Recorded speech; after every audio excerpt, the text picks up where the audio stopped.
मत्ती 17:1-27। मत्ती 17:1। 6 दिन के बाद यीशु ने पतरस और याकूब और उसके भाई यूहन्ना को साथ लिया और उन्हें एकांत में किसी ऊंचे पहाड़ पर ले गया। मत्ती 17:2। और वहां उनके सामने उसका रूपांतरण हुआ और उसका मुंह सूर्य के समान चमका और उसका वस्त्र ज्योति के समान उजला हो गया। मत्ती 17:3। और मूसा और एलियाह उसके साथ बातें करते हुए उन्हें दिखाई दिए। मत्ती 17:4। इस पर पतरस ने यीशु से कहा, हे प्रभु, हमारा यहाँ रहना अच्छा है। यदि तेरी इच्छा हो तो मैं यहाँ 3 तंबू बनाऊं, एक तेरे लिए, एक मूसा के लिए और एक एलियाह के लिए। मत्ती 17:5। वह बोल ही रहा था कि एक उजले बादल ने उन्हें छा लिया और उस बादल में से यह शब्द निकला, यह मेरा प्रिय पुत्र है, जिससे मैं प्रसन्न हूँ, इसकी सुनो। मत्ती 17:6। चेले यह सुनकर मुंह के बल गिर गए और अत्यंत डर गए। मत्ती 17:7। यीशु ने पास आकर उन्हें छुआ और कहा, उठो, डरो मत। मत्ती 17:8।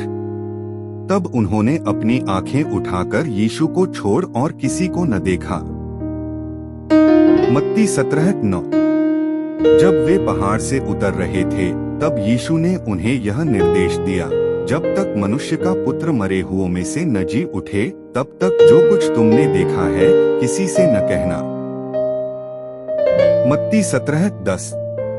और उसके चेलों ने उससे पूछा, फिर शास्त्री क्यों कहते हैं कि एलिय्याह का पहले आना अवश्य है।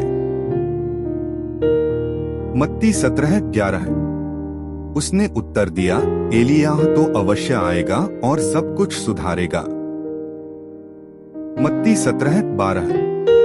परंतु मैं तुमसे कहता हूँ कि एलिय्याह आ चुका और उन्होंने उसे नहीं पहचाना, परंतु जैसा चाहा वैसा ही उसके साथ किया।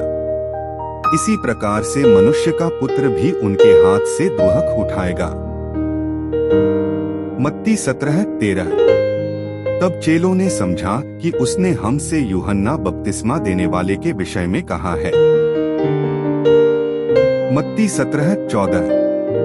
जब वे भीड़ के पास पहुँचे तो एक मनुष्य उसके पास आया और घुटने टेककर कहने लगा। मत्ती 17:15। हे प्रभु, मेरे पुत्र पर दया कर, क्योंकि उसको मिर्गी आती है और वह बहुत दुहक उठाता है और बार बार आग में और बार बार पानी में गिर पड़ता है। मत्ती 17:16। और मैं उसको तेरे चेलों के पास लाया था, पर वे उसे अच्छा नहीं कर सके। मत्ती 17:17।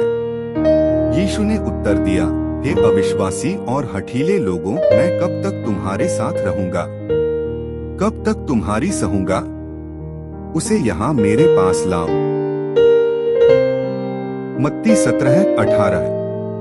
तब यीशु ने उसे डांटा और दुष्टात्मा उसमें से निकला और लड़का उसी समय अच्छा हो गया।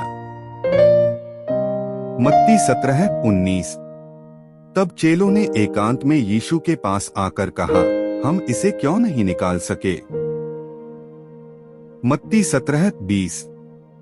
उसने उनसे कहा, अपने विश्वास की कमी के कारण, क्योंकि मैं तुमसे सच कहता हूँ, यदि तुम्हारा विश्वास राई के दाने के बराबर भी हो तो इस पहाड़ से कह सकोगे, यहाँ से सरक कर वहाँ चला जा, तो वह चला जाएगा और कोई बात तुम्हारे लिए अनहोनी न होगी।